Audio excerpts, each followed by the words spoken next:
Hey Rose, are you free? There's something I want to talk to you about. Yes, I'm here. What's the matter? Did I do anything that makes you feel sad or offended? Anything at all? Huh? What are you trying to say, Julia? You know we've been besties since high school, so I don't think it's necessary to keep anything a secret between us, right? Well, if you put it that way, then there's no need to hold back my thoughts any longer. Rose, I hate to say this, but I feel like you're secretly sabotaging my work as well as my personal life. Why did you come up with such a harsh statement about me, Julia? I thought we're friends. I can't believe you said that to the one and only friend that you have. I'm well aware that you've been my closest friend for many years now. That's why it took me quite some time to reach that conclusion. Trust me, I thought long and hard enough about it, and every clue leads to you, Rose. So what exactly do you suspect that I did to sabotage you? I mean, I've been hearing lots of whispers and comments about me hitting on other male coworkers at our workplace while being a married woman. Now, whenever I make my appearance at the company, everyone just gives me a judgmental and despised look. When I asked them personally, they said that you're the only one who spread that rumor about me in the first place. What? These ignorant people. Not once in my entire life have I ever thought of selling you out and made up such a terrible lie. You're hurting my feelings, Julia. Not only that, you even persuaded other colleagues to start speaking to me in a rude manner. Is that true? They were so nice to me before, but somehow their attitude towards me has completely changed for the worse recently. It's understandable. I mean, how can they have any respect for a broad who's already married and still flirts with other men? What? I can't believe those savage words just slipped out of your lips. That's a completely untrue and ungracious accusation. No, you're getting the wrong idea, Rose. I just came up with that statement based on what the rumor says. Okay, fine. So you're refusing to plead guilty for propagating false narratives about me, right? How about that time you badmouthed me and my work to our manager, Tim? One time, I happened to overhear the conversation between you and Tim, which made me really shocked. I didn't want to believe in what I discovered, but I know for a fact that it was unmistakably your voice. That's impossible. I thought you already went home. I did, and I was halfway home, but then I found out that I left my house keys on the table, so I had to come back to retrieve them. From that day on, I always deliberately stay a little while longer after work to see if your little scheme still continues. Finally, I came to a conclusion that it's not just one time you speak ill of me to our manager. Well, don't make it seem so serious. I was just having a little chit-chat with Tim, that's all.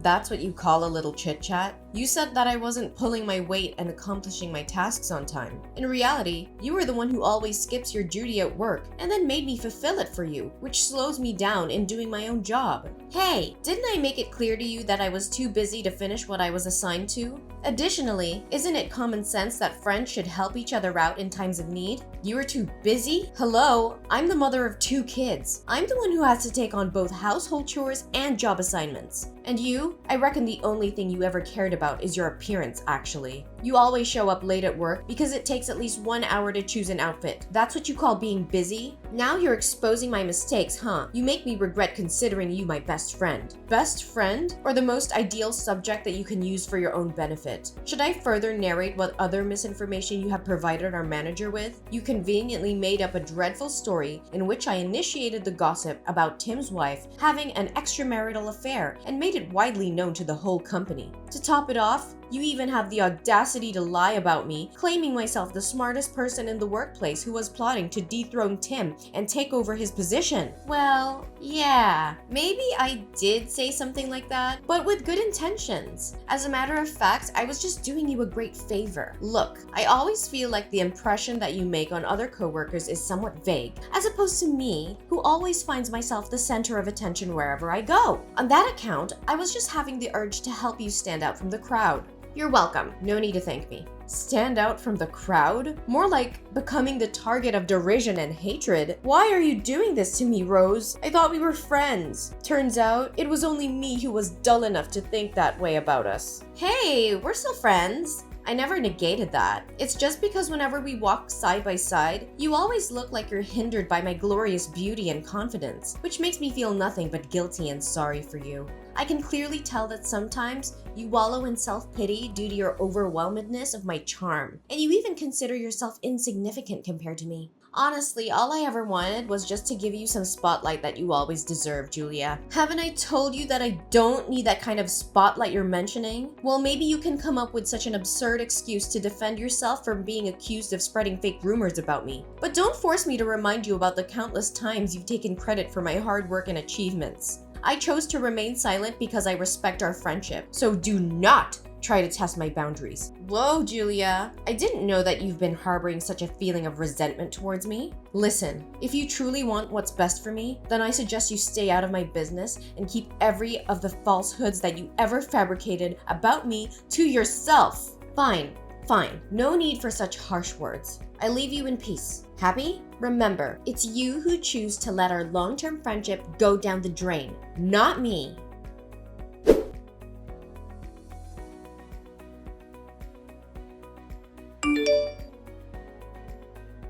Rose, can you explain to me what just happened this evening? Why on earth did my mother-in-law invite you to dinner? She even kept me in the dark about this. I was totally unaware and unprepared for it. Oh, come on. It's no big deal. I mean, I'm your coworker and also your best friend, right? So it's totally understandable that she wanted to show her hospitality by letting me join your family dinner. Well, it doesn't seem normal to me. I must admit, I'm completely in love with the warm welcome that your husband and mother-in-law gave me. I didn't realize that they are such lovely, easy-to-talk people. After spending just a few hours with your family, I feel it's like where I truly belong. It's as if I were a part of your family. Great. I'm glad that it made you feel good. But can I speak up my honest opinion about what happened? Sure, go ahead. I can tell with certainty that your family would want me to come over again, right? I can't wait. I'm super excited, Julia. Well, yeah. How did you know that? I don't know, but I really have a hunch that there's something not right with the way my mom-in-law and my husband behave when you're around. I know, right? I was overly surprised too. They treated me so nicely, as if I were truly a member of your family, which warms my heart to an infinite extent. You have the best family ever, you know that, Julia? I do love my family, but my mother-in-law never cared for me as she did for you. She was weirdly polite as she just reacted with a smile when you said that her food didn't suit your taste. I mean, if it was me instead of you, she would definitely lose her temper and throw a fit at me. Julia, did you pay attention to your own words? You make it seem like your mother-in-law is a witch or something. Gosh, imagine if that hurtful accusation ever reaches your husband's ears. Well, it only proves that you obviously don't have any clue about being a docile and obedient daughter-in-law. What do you mean by being a docile and obedient daughter-in-law? It's me and only me who takes on the housework every day and keeps everyone in my family in check. My mother-in-law only cooks the meals once in a while, especially when there are guests coming over to our house. It's all because she wants to show off her dedication to our family and make me look like I'm a slothful and indolent daughter-in-law in everyone's eyes. Julia, I can't believe that you hold on to such a dreadful prejudice about your mother-in-law. No wonder she confided in me, saying that she sometimes wishes that she could go back in time and interfere with your wedding with Elijah. What? Did she actually say that? She conveniently disregards every effort I've put into our family? Just like that? I work nearly 24 hours a day, every day. I wake up earlier than anyone else in the house to prepare breakfast, do the laundry, and chauffeur my kids to school. Immediately after getting back home from work, I set out to make dinner and then wash the dishes afterwards. I'm awakened from sleep often at night to change diapers for Kylian. What else in the world do my mother-in-law expect from me? I don't know what advice I could give you, Julia. Nevertheless, if you don't hold on tight to your family, someone else might step in and take away everything from you. And what do you mean by that? Get straight to the point. Nothing. Just saying.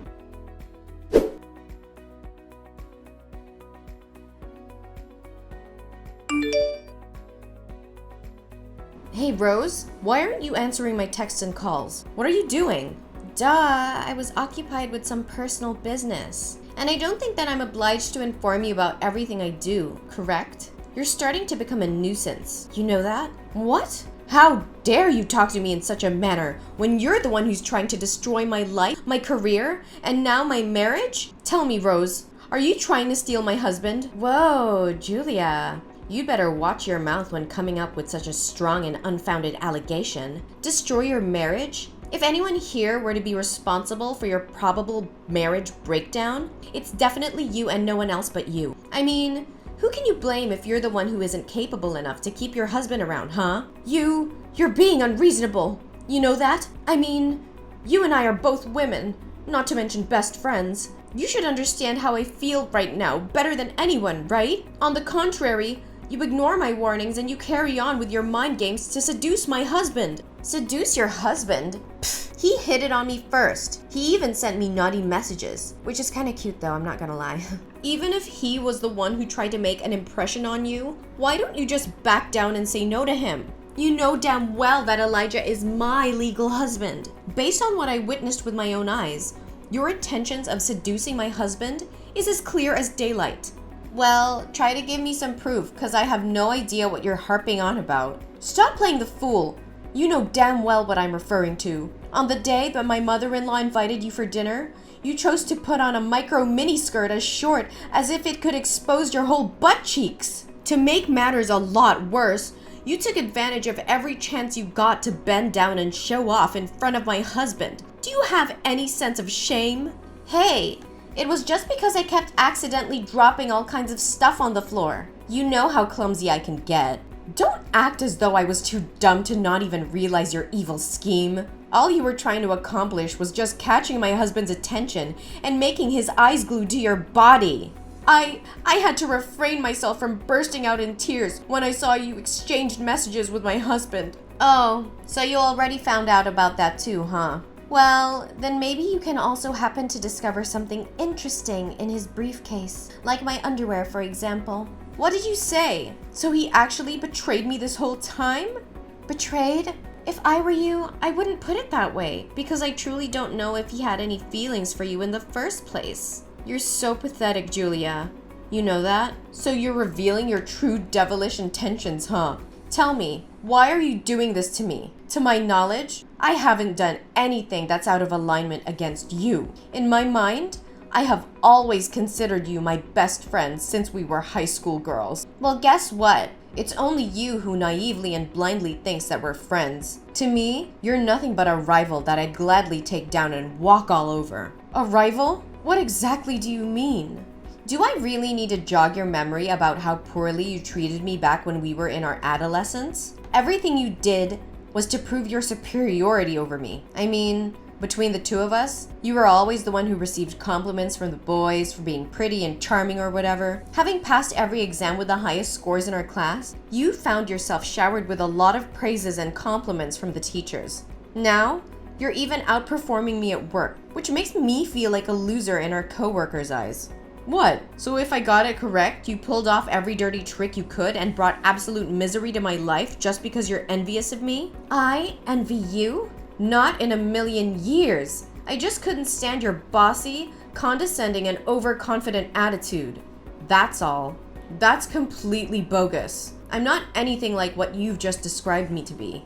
Well, I'm not planning to waste any more of my time to reason with you. By the way, your husband told me that when he returns home tomorrow, he'll personally hand you the divorce documents. You must have been informed by Elijah that he has to go on a business trip for a couple of days, right? In reality, me and him are just spending some intimate nights together.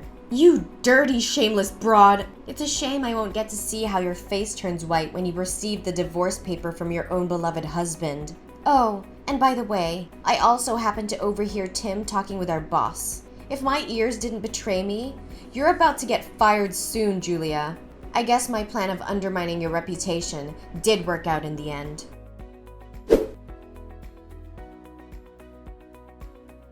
Julia, I seriously don't have the faintest idea how you could pull through this hell every day and still manage to go to work every day. Oh, hey, Rose. I bet you're still enjoying the dreamy world of romance alongside Elijah, huh? Congratulations. You guys are just what they always call a heaven-made couple. You and my ex-husband are truly born for each other.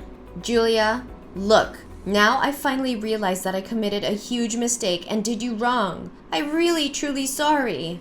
Honestly, I thought divorcing my husband would be the biggest nightmare in my life. To my surprise, It's actually a blessing in disguise now that I get to sever all ties with my toxic husband and his mother-in-law.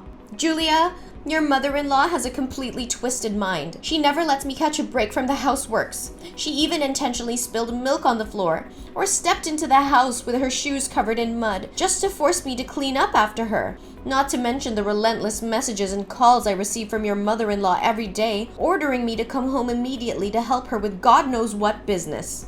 Well, welcome to the world of the married, and what you're experiencing is just a little taste of it. And by the way, Mary is no longer my mother-in-law anymore, so I'm gladly refusing to call her by that title.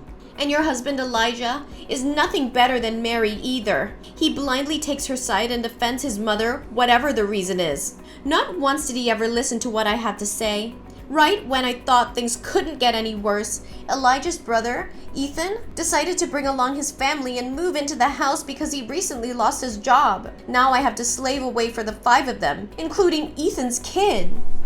Ooh, Ethan just moved in? He's even worse than Elijah. Last time I remember, all he knows is just drowning himself in alcohol day after day. Now, what I want more than ever is to escape this dysfunctional family. I'm fed up to my back teeth already. Why give up so quickly? Last time I checked, you were completely overwhelmed with joy when you finally got to marry my ex-husband, right? Yes, I was stupid back then. I was blinded by my impure motives to take revenge on you out of envy and bitterness. I take it all back. I'm so sorry, Julia. Well, just file a divorce. What's so difficult about it? It's not that simple, Julia. I just recently received an announcement from the company. They told me that I was no longer adequate for my position and decided to fire me. Oh, so you've already figured that out, huh? I'm sorry to break it to you, but it was me who exposed your laziness at work and got you fired. You did what? How could you do that to me? You betrayer! Well, getting you kicked out from the company was a piece of cake. I just gathered some evidence proving that I was the one who accomplished most of the tasks that were assigned to you. It's all on my computer, so our manager had no choice but to believe what I said. Additionally, I also showed Tim your web browser history. Turns out, you were just making the best of your time at work to figure out your spa schedule or browse some online fashion stores, one after the other. Oh, by the way, Tim also said to me that he was fed up with your blatant lies and groundless accusations about me. That's why he can't have you working at the company anymore. Please, Julia, if you have any mercy for me, can you have a word with the manager and ask him to reconsider his decision? If I divorce Elijah without having a job, how can I support myself from now on? I don't know, Rose. Every man is the architect of his own fortune, right? This is the mess that you created, and you're the only one who can resolve it. On my shoulders when I was Elijah's wife was just too much for Rose to handle. Finally, when being pushed beyond the limits, Rose decided to put an end to her marriage with Elijah. However, she came out of it empty-handed, as the property was under the ownership of Elijah before they got married. After the divorce, Rose was struggling to find a new job because she didn't have the required working experience as well as knowledge to live up to the standards of other companies. Consequently, years of neglecting almost every duty at work and having me fulfill all her tasks made it a big challenge for Rose to survive on her own and rebuild her career path. Although it wasn't easy, I still managed to shake off my painful memories and move forward to a brighter future. My hard work and dedication finally paid off as I got promoted to become the manager of my department, the position which once belonged to Tim. Tim, who has now become the vice director of the company, expressed his utmost anger when he got to hear what Rose did to me. Being a man whose wife engaged in infidelity, Tim has an infinite sympathy for what I had to go through. As we get to know each other better, our feelings for each other also grew stronger and stronger day by day. Tears of joy rolled down my face on the day when Tim proposed to me, as I finally found the true happiness I was searching for.